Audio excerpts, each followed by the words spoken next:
Bueno, mi nombre es Darío Goldfarb, Principal Security Solutions Architect dentro de la AWS para Latinoamérica, basado en Argentina, y en esta oportunidad les voy a hablar sobre lo que es gestión de identidades y accesos. En este módulo vamos a hablar sobre AWS IAM, sobre el IAM Identity Center, que es el sucesor del AWS Single Sign-On, el IAM Access Analyzer, el AWS Secrets Manager, Amazon Cognito y Verified Permissions. Bien, primero dentro de la nube de AWS pueden utilizar para lo que es la gestión de identidades y accesos políticas granulares que pueden definir el quién, el cuándo, el desde dónde, qué acciones puede realizar. Se pueden poner múltiples condiciones, es súper flexible y eso lo veremos un poco más en detalle. Y en todos los casos pueden habilitar Multifactor Authentication, o sea, siempre pueden habilitar distintos factores de autenticación como para ayudarlos a proteger sus accesos.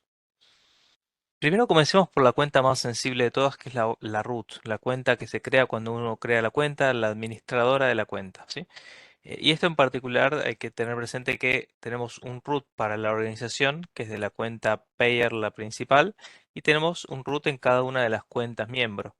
En las cuentas miembro es posible desactivar el uso de root como para evitar que en el día a día se esté utilizando root en cada una de esas cuentas a través de una Service Control Policy. Esa Service Control Policy la pueden establecer como ven aquí con el código en pantalla. Básicamente le estamos diciendo que deniegue el conectarse a root. Eso sirve para todas las cuentas miembro y no afectaría a la cuenta principal en la payer, en la pagadora. ¿Sí?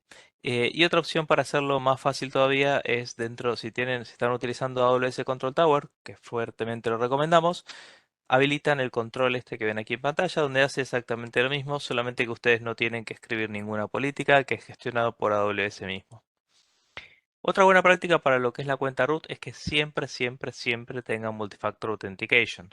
De hecho, esto es algo que el año que viene pasará a ser algo mandatorio, el configurar el Multifactor Authentication, por lo menos en la root de la organización. Otra recomendación importante es que eviten siempre lo que es el acceso programático. Ahora vamos a hablar sobre lo que es la diferencia entre lo que son las access keys y un acceso temporal. Pero básicamente, cuando hablamos del acceso programático duradero, donde estamos diciendo que root puede, alguien, digamos, sin desatendido, sin tener que poner ningún usuario y una clave, sin ningún humano detrás, que puedan acceder con accesos a root, no es una buena práctica de seguridad. La buena práctica es que siempre eliminen cualquier access key que tenga el usuario root. ¿Sí? Y en el día a día no utilicen root. En el día a día utilicen usuarios, idealmente con IAM Identity Center, o al menos que estén digamos, temporalmente, si todavía no configuraron el IAM Identity Center. Mientras tanto es conveniente usar IAM Users, pero no utilizar en el día a día la cuenta root. ¿Sí? Eviten el uso de root, dejen el uso de root solamente para las tareas que requieren root, como por ejemplo cambiar el plan de soporte de una cuenta. Eso es una actividad que requiere hacerlo con root. Ese tipo de actividades deberían hacerse con root y solo esas. Dentro de la consola tenemos la opción cuando creamos un usuario por ejemplo, es un IAM user donde uno tiene la opción de elegir si va a tener acceso programático, donde se va a habilitar un access key y un secret access key se le va a dar, o si vamos a darle acceso a la consola de AWS, para lo cual va a requerir un acceso con usuario y una contraseña. Y en todos estos casos también pueden habilitar Multifactor Authentication, pero lo que quiero marcar aquí es los IAM users son credenciales duraderas. Duraderas significa a lo largo del tiempo, salvo que uno las rote, no se rotan solas, no cambian automáticamente, con lo cual presentan un riesgo a lo largo del tiempo. ¿Sí? Traten de evitar lo que es el uso de IAM users con access keys. Y vamos a ver a lo largo de la presentación de hoy distintas opciones para no utilizar IAM users y access keys. La primera, para todo lo que es el acceso de empleados y contractors, gente que trabaja dentro de su empresa. Entonces, para eso tenemos el IAM Identity Center, un servicio que no tiene costo, un servicio al cual le pueden configurar distintas fuentes de identidades, ya sea un directorio Active Directory que tengan dentro de la nube de AWS con el servicio de directorio de AWS, el AWS Directory Service. O puede ser también un proveedor de identidades externo, como por ejemplo un Identity Provider externo como Okta, como un Azure ID, como bueno, ahora se llama Entra ID, OneLogin, Ping Identity, distintas soluciones que hay dentro del mercado como para poder loguearse ahí y luego transferir esa identidad hacia AWS y desde ahí, según quién se logueó, autorizar distintos permisos dentro de la nube de AWS.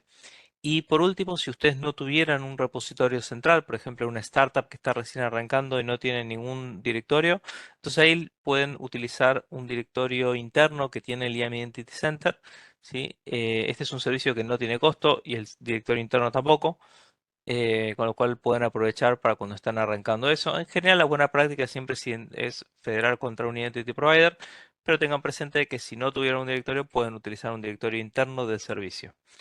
El IAM Identity Center tiene muchas ventajas. Una de esas ventajas es que está integrado con el AWS CLI versión 2. El AWS CLI versión 2 lo que permite es que los desarrolladores estén trabajando en el día a día teniendo credenciales temporales. ¿Qué significa? Uno puede loguearse a un portal de acceso, el AWS Access Portal, poner su usuario, su contraseña, su multifactor authentication y ganar acceso ahí a las distintas aplicaciones y a distintas cuentas con distintos perfiles en las distintas cuentas. Pero por otro lado también puede uno desde la interfase de comando, pensando más en el perfil de un desarrollador, acceder hacia esos roles en las distintas cuentas según el usuario que tiene. Entonces es un punto central desde donde ustedes pueden controlar lo que es la asignación de los distintos permisos y desde ahí van a poder otorgar su acceso a todas esas cuentas. Esta es la forma recomendada de otorgar permisos para sus empleados. Tenemos aquí una pequeña demostración, habilitamos el servicio con mucha facilidad. Luego lo que hacemos es definir cuál va a ser nuestra fuente de identidades. ¿Sí? Inicialmente va a venir configurado con el Identity Center Directory, pero ustedes pueden elegir cambiarlo hacia un Active Directory o hacia un repositorio externo. Como hemos dicho, tenemos varias opciones en cuanto a cuál queremos optar. Luego vamos a ver lo que es la asignación de los distintos usuarios y sus permisos. Para eso podemos crear permission sets. Los permission sets los vamos a configurar en distintas cuentas o distintas unidades organizacionales. Entonces, esto nos va a ayudar a mapear esa asignación entre los permisos y los distintos accesos que tenemos a las distintas cuentas. En este caso seleccionamos a algunos usuarios, podríamos también seleccionar a un grupo. Siguiente. Acá seleccionamos cuáles son esos permisos que le queremos otorgar a esos usuarios, que se llaman permission sets, conjuntos de permisos, por ejemplo, Power User Access. Hay algunos que ya vienen predefinidos, pero ustedes también pueden definir permisos custom y después ir asignándolos a los distintos clientes, a los distintos usuarios. Y una vez esto, también pueden optar por agregarle aplicaciones que ustedes tengan integradas con Single Sign-On, como para otorgarle también, además del acceso a las cuentas de AWS, otorgarle acceso a cuentas a través de Single Sign-On. Sí, cuentas de servicios que tengan como Software as a Service, por ejemplo. Veamos ahora políticas de IAM. La decisión siempre comienza con un no, comienza con un deny. O sea, por defecto, el AWS ofrece las políticas de modo seguro que no tienen ningún acceso a nada. Entonces luego ahí se evalúan las políticas que uno configura. Si hay un deny explícito dentro de las políticas, la decisión final va a ser deny y no hay nada que pueda revertir ese deny. Ahora, si hay un allow explícito, digamos que no hay un deny explícito y si hay un allow, entonces ahí sí tenemos la decisión final allow, y esto suponiendo que no nos esté frenando antes alguna service control policy o algún permission boundary, que también es otra forma de guardrail, ¿sí? De que limita los permisos máximos efectivos. Y si no, volvemos a la decisión del implicit deny, que es que si no hay un allow explícito, entonces la decisión termina en deny del mismo modo que comenzó. Dentro de las policies van a ver que tenemos un editor visual para cuando están arrancando, cuando están conociendo las políticas de AWS, y luego cuando ya estén más familiarizados con las distintas políticas, típicamente van a editarlas en formato JSON. Vamos a ver que tienen ahí la definición de a quién le van a otorgar o denegar un permiso. Efecto ahí va a ser el allow o el deny, si van a querer denegar explícitamente o si van a querer otorgar un permiso. Action va a ser qué acciones, cuáles son esas acciones que le vamos a dar, y aquí vamos a ver que podemos utilizar asteriscos también. Resource, sobre qué recurso le vamos a otorgar este permiso. Y conditions, bajo qué condiciones va a aplicar esta política, tanto para denegar como para permitir. El principal puede ser básicamente a todos, everyone, ¿sí? Cuando tenemos el acceso anónimo, cuando queremos permitir el acceso anónimo. Podríamos decirle que ciertas cuentas pueden tener un determinado permiso.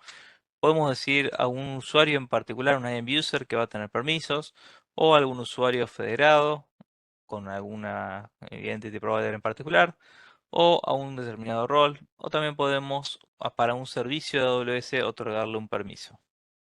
En cualquiera de los casos, vamos a ver que se nos especifica ahí el número de cuenta y ahí vamos a ver cómo podemos otorgarle distintos permisos. Vimos que ese es el principal. ¿Cuál es el siguiente paso? La acción. La acción es start instances, por ejemplo, una acción dentro de un servicio, una acción dentro de IAM, GetObject, por ejemplo, que sea un permiso dentro de lo que es S3. Como ven, aquí tienen distintas opciones y pueden utilizar una coma y corchetes como para mandarle múltiples acciones y también podrían utilizar asteriscos, por ejemplo, cualquier acción. Y aquí vemos, por ejemplo, getAccessKey, por ejemplo, o setAccessKey, ahí tendrían, o putAccessKey, tendrían permisos porque está el asterisco ahí en el medio. Veamos ahora un caso particular. Existe una política de action y existe un not action. ¿Cuál es la idea del not action? La idea del not action es básicamente todo menos esto que estoy especificando. O sea, en este caso estamos diciendo, le quiero otorgar a alguien el permiso de todo menos, recuerden el not action, asócienlo a todo menos. ¿Sí? Le queremos otorgar, es un allow, todo menos IAM asterisco. O sea, le damos todo excepto la posibilidad de trabajar con el servicio de IAM. ¿Sí? Y en este otro lado lo que tenemos es una política que da un allow de todo y luego hace un explicit deny de IAM asterisco. Entonces, ¿cuál sería la diferencia entre lo que vemos en la izquierda y lo que vemos en la derecha? Piensen un segundito. ¿El permiso efectivo sería el mismo? El not action nos sirve para escribir políticas más cortas, ¿sí? Y eso nos ayuda más que todo cuando tenemos límites sobre lo que es la cantidad de caracteres que podemos poner dentro de una política en organizaciones muy grandes. Pero tienen que saber que el not action no está haciendo un explicit deny. Entonces, en el caso de la izquierda no hay un deny, o sea, si el usuario tuviera otra política que le permite hacer IAM, entonces podría hacer IAM. Y en el caso de la derecha, el explicit deny le va a ganar a cualquier otro permiso que tenga ese usuario. Entonces, esta es la diferencia entre un implicit deny y un explicit deny. Y siempre recuerden que el deny explícito le gana a cualquier otro. Bien, las condiciones, hay muchos tipos de condiciones. Tengan presente que algunas de esas organizaciones nos ayudan a poner como un perímetro de datos, como por ejemplo el Principal Org ID. Vamos a dejar que se conecte a alguien que pertenezca a mi organización. O voy a dejar que mi aplicación se comunique a un recurso siempre que ese recurso pertenezca a mi organización. Voy a permitir que se conecten a mi bucket solamente cuando vienen de una determinada IP o vienen de una determinada VPC o vienen a través de un VPC endpoint o vienen en un horario laboral o vienen desde la IP que viene del on-prem. Entonces, este tipo de condiciones se pueden poner tanto para otorgar como para denegar y son súper útiles para tener acceso granular. En cuanto a lo que es estrategias para gestionar los distintos permisos a escala, la recomendación es establecer ese perímetro de datos donde partamos primero por establecer un set de políticas iniciales y vamos a ir llegando hacia lo que es el least privilege, hacia los permisos adecuados, ¿sí? Y en un camino evolutivo. No es que si nosotros vamos al board y le decimos tenemos que poner todo esto, least privilege, antes de poder empezar a operar, seguramente no vamos a tener mucho éxito.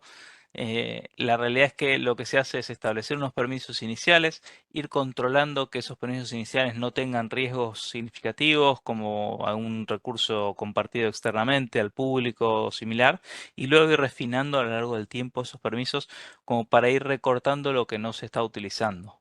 ¿Cómo podemos hacer eso? Primero utilizando el IAM Access Advisor, ahí nos vamos a poder eliminar esos permisos que no están siendo utilizados. Por ejemplo, si tenemos una access key que no fue usada en 2 años, la sugerencia es desactivarla y al poco tiempo eliminarla. Si tenemos un rol que tiene permisos, que esos permisos no fueron utilizados, o un mismo rol que no fue utilizado en mucho tiempo, empezar a limpiarlos, cosa de que puedan identificar accesos que estén otorgados tal vez por algún ex empleado y que no deban estar. Además tenemos un servicio gratuito que utiliza Automated Reasoning, o sea, razonamiento automatizado, que se llama IAM Access Analyzer. Y este IAM Access Analyzer es un servicio que nos ayuda a identificar cuando hay una política de recurso, como por ejemplo una bucket policy, que permite acceso a un principal que está fuera de la organización. Es decir, si es un acceso público o es un acceso a una cuenta que no pertenece a la organización, por ejemplo, la cuenta personal de un ex empleado, entonces nos va a alertar, ¿sí? Esto estaría dentro de lo que es el diagrama de NIST, estaría dentro de la parte de Identify, o sea, no es en el Detect, no es en el momento en el cual el principal se conecta a mi bucket de S3, sino es antes. Identifica el riesgo de que el potencial de que un principal de afuera de la organización podría conectarse a un bucket, aunque todavía no se conectó. Sí. Digo un bucket como utilizar un ejemplo, pero por ejemplo algo que sería un poco más grave sería, por ejemplo, que asuman un rol desde afuera. ¿Sí? Un principal de otra cuenta, una cuenta fuera de la organización, que acceda a un determinado rol, podría ser válido en el caso en el cual tengamos un partnership con un tercero que nos lee nuestros logs para analizarlos, para darles un servicio de threat intelligence, por ejemplo, pero sin duda que tenemos que estar bien conscientes de que eso esté así y que tenga los permisos mínimos que necesita. Si hay una cuenta de terceros que permite hacer un assume role de un administrator dentro de nuestra cuenta, entonces probablemente sea algún adversario que dejó ahí un acceso oculto. Y el IAMAX Analyzer nos puede ayudar a detectar ese tipo de accesos. Otra funcionalidad del IAMAX Analyzer que es súper útil para ir limpiando estos permisos excesivos es la generación automática de políticas en base a la actividad de uso. Es decir, a partir de CloudTrail, lo que nos dice CloudTrail, el registro de auditoría dentro de AWS, vamos a estar mirando este rol, qué es lo que se usó y qué es lo que no se usó realmente en los últimos 90 días, por ejemplo, y nos va a generar un JSON ya listo para implementar y crear una nueva política que reemplace la anterior que tal vez tenía 10 permisos. Cuando vimos que realmente solamente usaron 3, podemos conversar con el equipo de desarrollo, es decir, me pediste 10 permisos, los otorgamos para que puedas operar, sin embargo vemos que solamente utilizaste estos 3, podemos pasarlo a estos 3, sí, ok, y ahí de esa manera vamos limpiando ese riesgo de permisos excesivos que a veces los desarrolladores piden, no por mala voluntad, sino a veces porque no saben y piden de más. Y en esa línea de ayudar a los desarrolladores a que no pidan de más, también hay una solución que es open source, donde básicamente ustedes pueden levantar IAM Live en interfaz de comando y luego ejecutan una serie de comandos de AWS a través de CLI, como por ejemplo aquí ven un list instances, y les genera una lista de cuáles serían esas policies que tendrían que configurar dentro de IAM para poder hacer esas funciones. Entonces los ayuda a que a medida que van haciendo más consultas, les va agregando eh, más atributos ahí dentro de lo que tendrían que pedirle a IAM. Y esto ayuda a que obviamente no nos pidan un asterisco porque no saben. Otro punto central dentro de lo que es la gestión de identidades es el acceso el acceso privilegiado. O sea, cuando tenemos un usuario que necesita acceder para hacer troubleshooting con una cuenta con un permiso de networking, por ejemplo, entonces, si no es algo que requiere hacer en su día a día, no le asignemos el permiso al operador para que todos los días de su vida tenga permisos sobre esas cuentas para hacer algo que tal vez va a hacer esporádicamente. La recomendación es utilizar soluciones como por ejemplo CyberArk, Hermetic o Okta. Tienen capacidades de integrarse con el AWS IAM Identity Center como para otorgarles un acceso temporal desde ahí y que aparezcan en un nuevo permiso, un set disponible para la persona dentro del IAM Identity Center. Y otra opción, si no tuviera ninguna de estas tres soluciones, es utilizar un open source que se llama AWS Team. ¿Sí? Básicamente Team es Temporary Elevated Access Management. Es una solución que está disponible en el link que ven aquí y ahí les pido a uno de mis compañeros si lo pone en el chat. Pero básicamente lo que vamos a tener con Team es esta posibilidad de abrir esa aplicación. Una vez que despliegan un CloudFormation template, les va a aparecer esto, donde van a tener esa interfase para poder pedir un acceso temporal.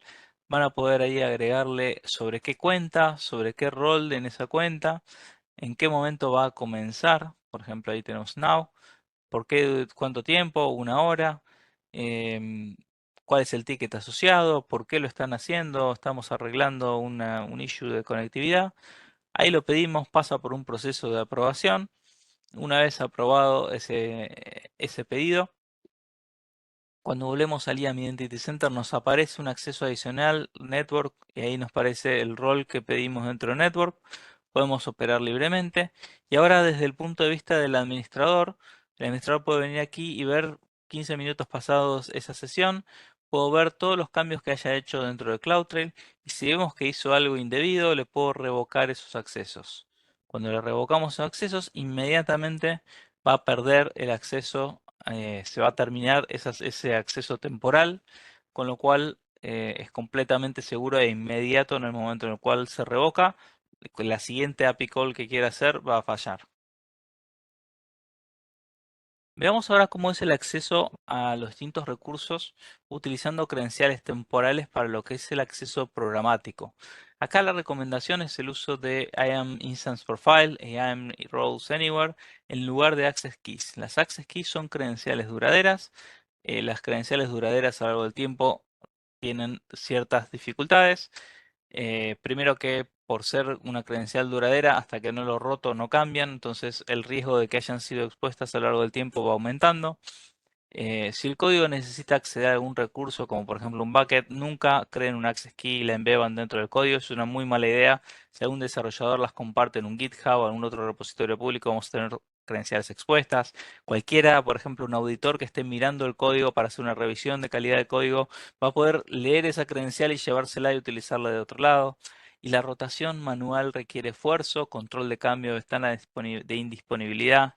En líneas generales, traten de evitar y minimizar completamente el uso de las access keys. O sea, no es viable decir, bueno, tengo 900 access keys, pero voy a poner un equipo para que las rote. No existe. Lo que va a terminar pasando es que no las van a rotar o van a rotar 3 y se les van a poner viejas 6. Entonces, traten de minimizar el uso de access keys a las mínimas necesarias. ¿Cuáles son las mínimas necesarias? Cuando tenemos, por ejemplo, alguna aplicación de terceros que no podemos cambiar y la única forma de integración con esa aplicación de terceros es con una access key. Ok, en esos casos mínimos, pidámosle al tercero que cambie para utilizar otro tipo de credenciales temporales, pero mientras tanto sería aceptable tener un access key. Pero no para el día a día, no para que todas las aplicaciones empiecen a utilizar access keys para interactuar con AWS. ¿Sí? Es preferible usar siempre AWS IAM Instance Profiles, que básicamente son roles que van a configurar, por ejemplo, dentro de la instancia, y lo que va a ocurrir es que en ese rol que le estamos otorgando, le va a dar al sistema operativo unas credenciales temporales que van a ser giradas automáticamente periódicamente. Y el código lo que va a hacer es no tener credenciales embebidas, sino que va a confiar que el sistema operativo tiene las credenciales ya precargadas y este rol le precargó esas credenciales. Entonces va a poder acceder directamente a los recursos aprovechando las credenciales que tiene cargadas el sistema operativo. ¿Cómo funciona esto? Es un rol, por ejemplo, en este caso es Tree Access, donde le estamos dejando asumir este rol al servicio de EC2. Le estamos diciendo que la instancia puede asumir este rol. Y luego le vamos a decir aquí qué es lo que le estamos dejando ver. Digamos que esto es una cuenta dedicada para un bucket en particular, donde le estamos diciendo allow S3 get object y bueno, si fuera que hay muchos buckets ahí, por ahí convendría especificarle cuál es el recurso del bucket al cual le quieren dar permiso. Y luego de esa manera la aplicación va a tener acceso a ese bucket con credenciales que van siendo rotadas automáticamente. Y en el código no queda una línea de credenciales hardcodeadas. Ahora, muchas veces uno dice, bueno, sí, esto está bien si la aplicación está corriendo dentro de AWS, ya sea si es un Lambda Execution Role o si es en una instancia, le ponemos el EC2 Instance Profile. Tenemos roles para cuando estamos corriendo dentro de AWS. Ahora, ¿qué hacemos si la carga de trabajo que quiere interactuar con una AWS está fuera de AWS? Digamos que tenemos una aplicación que esté corriendo on-prem o en otra nube y necesitamos que pueda hacer algunas API calls de AWS. Entonces ahí lo que podemos hacer es establecer una relación de confianza inicial utilizando una PKI a través de un certificado que tiene esa aplicación del lado del cliente. Con eso establece, valida quién es, valida que la aplicación tiene permisos de alguna manera para conseguir un rol el IAM Roles Anywhere le otorga un rol temporal al aplicativo que tiene ese certificado y que estableció esa relación de confianza inicial. Y luego de ahí, con ese rol temporal, con esos credenciales temporales, acceden a distintos recursos de la nube. Esto es mucho más seguro, es mucho más difícil para un adversario llevar su certificado. Dentro de la PKI se puede revocar un certificado que sepamos que está comprometido con mucha facilidad, y se pueden poner condiciones, con lo cual esto es algo ampliamente más seguro que el uso de las access keys. Si alguien trata de llevarse las credenciales, van a expirar automáticamente, con lo cual para el momento en el cual las quieran utilizar ya va a ser tarde. Bien, un punto clave es reducir. Dijimos que las access keys y los IAM users no son una buena práctica, pues son credenciales duraderas. Lo que les recomendamos es que pongan un proceso para limitar el uso de los IAM users y las access keys. ¿Cómo sería? Primero, para reducir lo que es la cantidad de IAM users y access keys, lo que hacemos es crear un proceso donde le decimos, ponemos una service control policy, primero que nos dice quién puede crear esos IAM users y esas access keys. Y lo limitamos a un rol bien acotado, que uno de sus personas en la organización tengan permiso de hacer esto.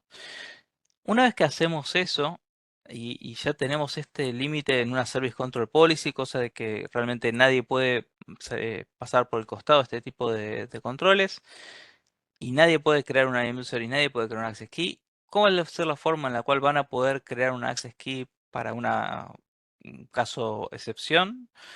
Es crear básicamente un ticket dentro de un sistema de ticketing que tengan dentro de la compañía, ponen una justificación, quién va a ser el dueño, cuál es la criticidad del acceso que van a tener, a qué datos va a estar accediendo, cómo van a rotarlo, a qué proceso del negocio pertenece, ¿sí? Y si la respuesta se le van en ese ticket, le podemos decir al usuario por qué no usaste un IAM role, por qué no usaste IAM roles anywhere.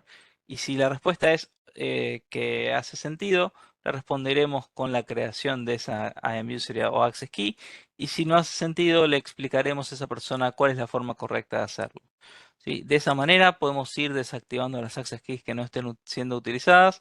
Un tiempo después, si no hay quejas, eliminarlas e ir moviéndonos desde credenciales duraderas hacia credenciales temporales.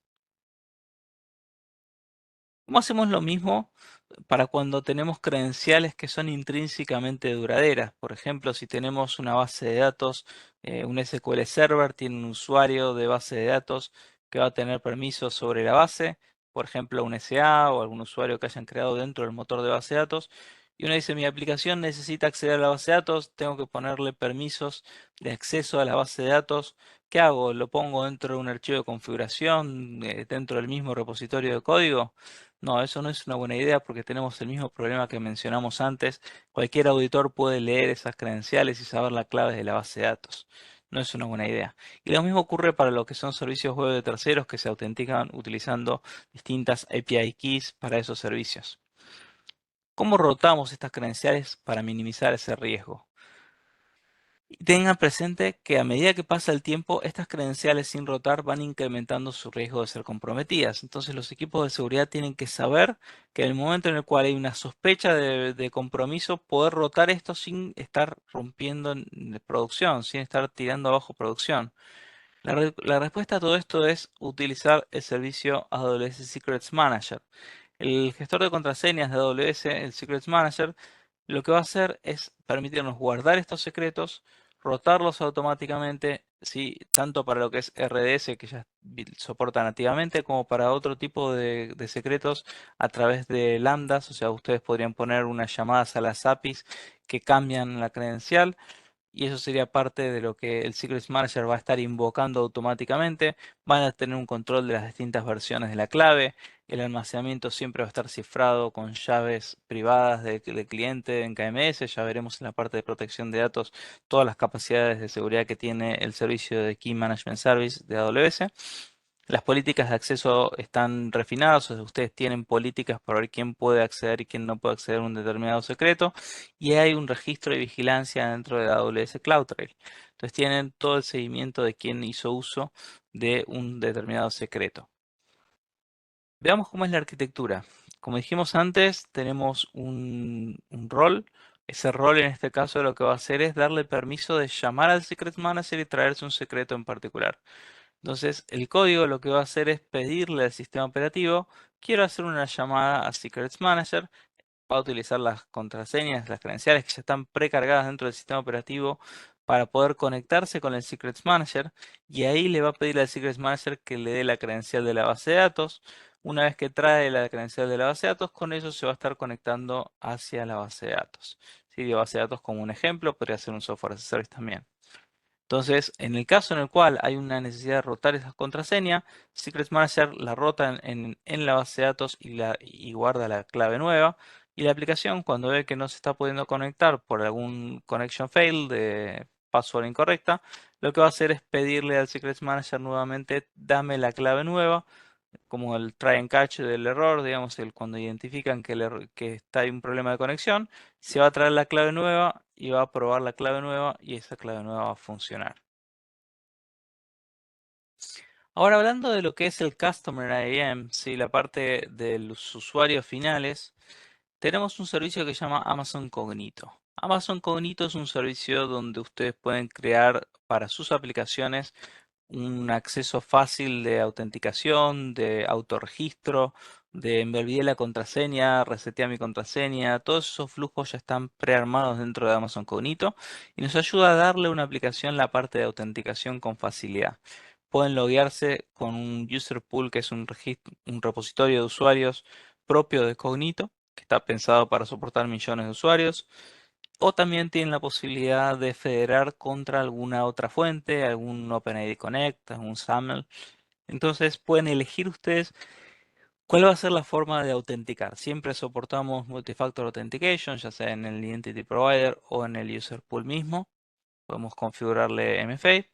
Y algo importante es que también te está integrado con el AWS WAF, con lo cual tienen varias capacidades de seguridad que pueden habilitarle dentro de Cognito.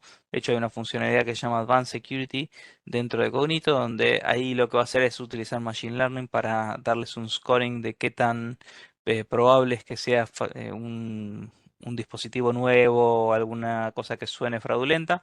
Y les va a dar un grado de riesgo y ese grado de riesgo los va a ayudar a reducir el fraude dentro de sus aplicaciones.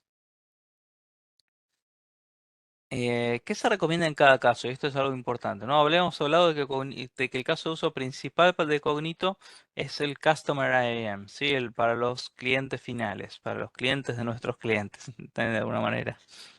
Entonces, veamos cómo es cómo es el diagrama según qué tipo de autenticación queremos hacer. Si queremos autenticar máquinas, scripts o procesos desatendidos, ¿cuál sería la opción? El uso de IAM Roles, el uso de IAM Roles Anywhere si es que estuviera fuera de la organización. Para autenticar personas, bueno, depende de qué tipo de personas. Si estamos hablando de empleados, contractors, gente donde nosotros tenemos el listado de las personas a registrar, ahí tiene sentido el uso de IAM Identity Center, servicio gratuito que les va a permitir realizar esta función de manera eficiente. Y si estuviéramos hablando de clientes de CIAM, de Customer IAM, entonces ahí tiene sentido el uso de Amazon Cognito. Bien, el último servicio que quería comentarles en temas de IAM es el servicio de Amazon Verified Permissions. Amazon Verified Permissions es un servicio que es para la autorización, no autenticación, sino autorización fina, en donde lo que hacemos es que las distintas aplicaciones, en lugar de controlar la lógica de la aplicación, de si puede o no puede hacer una determinada tarea un usuario, dentro del código de la aplicación, con todas las dificultades que eso implica, que del lado de seguridad, cuando queremos cambiarle la lógica, no, si para esto necesitamos denegar, para esto necesitamos implementar un MFA, son pedidos de cambio a los equipos de desarrollo que los equipos de desarrollo no priorizan, porque naturalmente tienen que priorizar lo que les pide el negocio. Entonces, ¿cómo funciona con Verified Permissions? El flujo es que la aplicación lo que hace es preguntarle a Verified Permissions si lo deja o no lo deja y en qué condición lo deja. Y esto lo que nos va a ayudar es que del lado del desarrollador es más fácil construir la aplicación porque ya no tiene que hacer todas esas charlas con la gente de seguridad para ver cómo tiene que ser ese flujo de autorización, sino que simplemente le pregunta Verified Permissions y se olvidan. Y por otro lado, del lado de la visión de la persona de seguridad, va a la consola de administración de AWS, configura Verified Permissions y ahí le da todos los permisos a todas las aplicaciones de un punto central, todo lo que es autorización.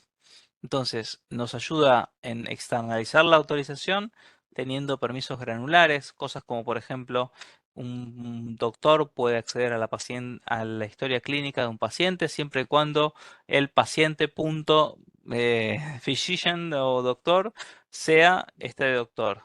Sí, o sea, podemos utilizar relaciones entre los usuarios. También podemos de esta manera integrarnos con el proveedor de identidades que tengan actualmente.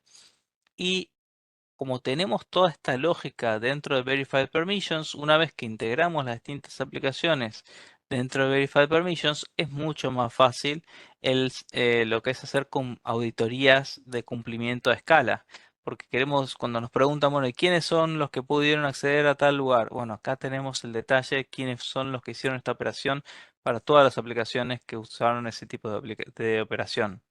También nos ayuda, estando en un punto central, a identificar cuando tenemos permisos excesivos o amplios. ¿Sí? Nos ayuda y a los desarrolladores mismos les va a resultar a crear las aplicaciones más rápidamente porque no van a depender del equipo de seguridad, sino que simplemente van a decir, le pregunto a Verified Permissions que lo que me diga Verified Permissions es lo que configuró el equipo de seguridad. Bien, con esto paso al siguiente módulo.